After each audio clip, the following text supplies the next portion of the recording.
my goodness, it's good to be a lawyer. Honestly, Kenneth Okonkwo has replied NBC.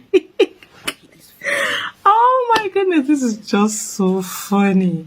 He has replied NBC since he wrote a letter to Arise TV and all of that. He has enough reply for them. And so his own letter goes to this. It's an open letter and to the DG, honestly, because the DG of the National Broadcasting Commission that wrote that letter to Arise TV. I'll be putting a link to where the video that I talked about that particular letter in the, what do you call that, in description section. So where they have written that letter, I myself said that the DG of the National Broadcasting Commission, Mr. Balarabe Shehu Ilela, he should be ashamed of himself to appending his signature to that nonsense that he calls whatever it was that he wrote to Arise TV. But anyway, here is the response from Keneth Okonkwo. He says, open letter to Mr. Balarabe Shehu Ilela, DG National Broadcasting Corporation, NBC. You know, that's why it's good to be there. I need to go to law school.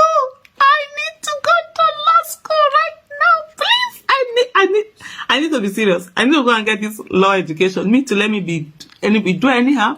Who even need to call lawyer? I'll just send you my own letter. It says, I read the letter written by Mr. Balarabe Shehu Ilela, DG of NBC, and wish to state as follows. 1. I sympathize with him in this unfortunate journey intended to please his employers, but state that he would have been more wise and circumspect in going about it. 2. Maybe he's not aware that the court has decided that NBC has no power to fine or sanction any media house. Intimidating or manipulating the media house is a form of sanction and is unlawful. 3. He ill-advisedly mentioned my name in his letter as making an unguarded utterance simply because I confirmed that the Chicago State University certificate, which BAT submitted to INEC, was forged. For the simple reason that the university has expressly stated that the certificate did not come from them, which is the condition necessary to prove forgery. So we cannot say Tinubu is a certificate forger. End of discussion. The university has said it did not come from them. 4. This statement is an outright infringement on my fundamental human right as enshrined in section 38 and 39, which provide that every person shall be entitled to freedom of thought. Every person shall be entitled to freedom of expression, including freedom to hold opinion and to receive and impart ideas and information without interference. 5. These rights are superior to the NBC statute, which the DG incorrectly stated, and his mentioning my name in his letter is an attempt to rudely interfere with my divinely and constitutionally guaranteed rights, and he should desist henceforth from further mentioning my name in any letter or communication whatsoever.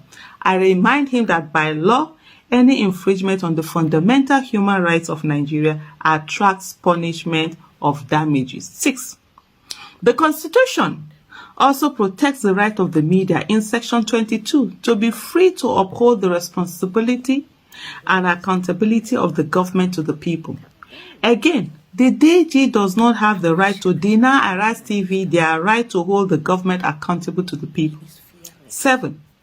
It's unfortunate that when all media houses condemn Mesoma for forging her JAMB certificate, and rightly too, without being convicted by a court, simply because JAMB disowned her certificate, and rightly too, the DG didn't write to any TV station or mention the name of any guest on TV who condemned such forgery.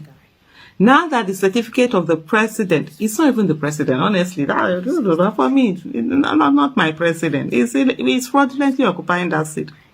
Now that the certificate of BAT, I'll put BAT, where he wrote president, I'll put BAT, is disowned by the university that purportedly issued it, the DG has suddenly found his mouth to mention the names of the people who condemned such forgery of the certificate after the university disowned it and even wrote the media house to threaten it. 8. The only unguarded ultras here is the ill-advised letter written by the DG to Arise TV, and this must stop. I did not make my name by forging my certificates. I made my name by investing the talent of acting God has deposited in me to create a new movie industry called Nollywood, which started with the movie Living in Bondage, and which pleased God to make me the first actor of the industry, which is employing millions of Nigerian youths.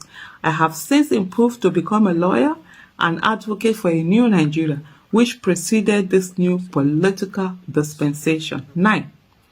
If your letter is an attempt at intimidating me not to say the truth, you have failed, because I have already decided to fight for a new Nigeria based on the truth, realizing that the truth is the only thing that brings genuine and permanent solution to a nation's problem.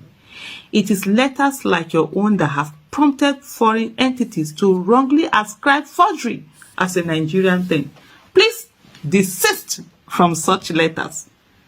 10. Sir, I humbly take exception to your using my name disrespectfully and demand an apology from you.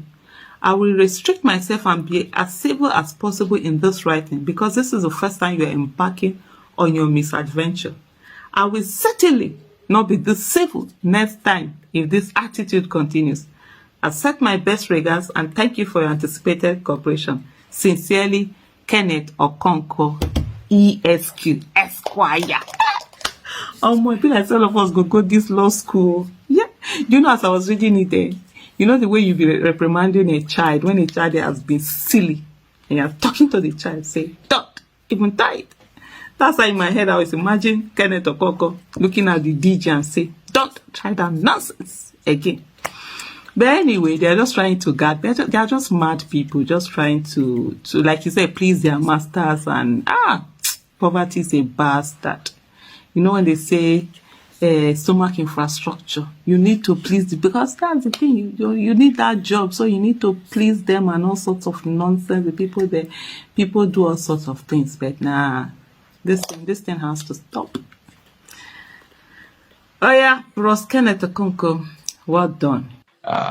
He had added that it is an issue of honor and integrity, leadership, or certificate issue, and issues of honor and integrity. Let us know what you are made up of. As a matter of fact, the people might just even put your qualification aside and say your personality is more important to them, which of course is the truth. Personality is more important, which according to him is the foundation on which a society is built. He said we are at the point where we are challenging the process.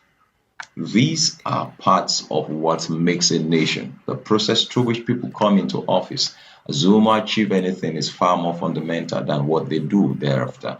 It is important that people come through the right door and not just jumping in through the window and say we should move on and clean things up. It doesn't just happen that way. We saw in campaigns where some people came out and say you have to grab it, you have to run with it, and we saw people run with ballot boxes. I mean, in this age and time, we thought that the introduction of the electronic device would have been a dramatic change, and which of course was the reason why we had lots of Nigerians come out to vote during the last election. But then what did we see? The issue of qualification, he said, is the issue of leaders making statements, doing things that are honest and truthful. This is an issue of honor and integrity. It is a fundamental basis on which you build a society. Well, looking at what's happening in Nigeria today, there are so many issues of certificates, age, all sorts of one's falsification or the other, all over within the leaders. There is no way people can be doing this and be able to do the right thing because they are living on falsified life. That is not good morally, and the sign it should be given to the society. You don't really have to have all the degrees in the world to be a great leader, but you need to be honorable about your past so we can know who exactly you are. INEC had declared